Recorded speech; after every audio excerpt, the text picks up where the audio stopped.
Il-Prim Ministru mexxej Laburista Robert Abela sostna li l-għażla tas-26 ta' Marzu hija għażla bejn il-passat u l-futur, għażla bejn min hu diżorganizzat u min hu preparat.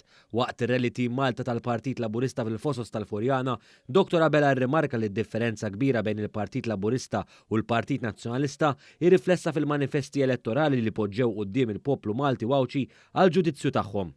Il-futur issibuh fil-verżjoni waħda u b'saħħitha li ressaqna aħna l-qudiem.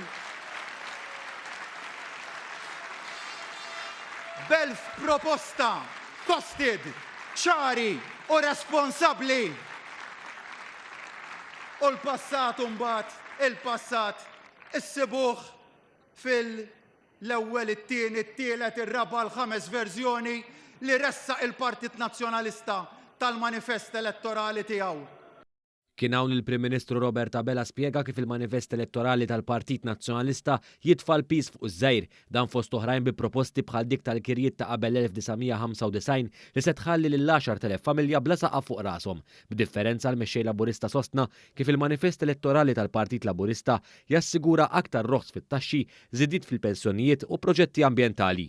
Ftit passi il-bot minn hawnhekk propju warajna se nagħmlu wieħed mill-aktar proġetti għal qalbi.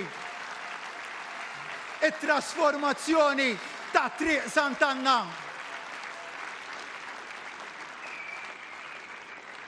Ħadd ieħor din it-triq qal li se jiddedika għal bendi basis li jrid jerġa' jġib u jtihom isem ġdid. Aħna se nagħmluha ġnien u spazju miftuħ għalikom.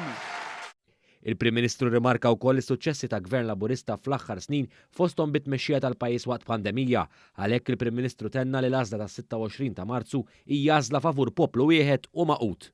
Din mhijiex għażla dwar liema partitarji se jiċċelebraw l-għada tal-elezzjoni. Iżda hija għażla dwar x'tip ta' soċjetà rridu biex mis-26 ta' Marzu l-qudiem il-poplu kollu jiċċelebra u jiggwadanja mis-suċċessi li jikseb bħala pajjiż.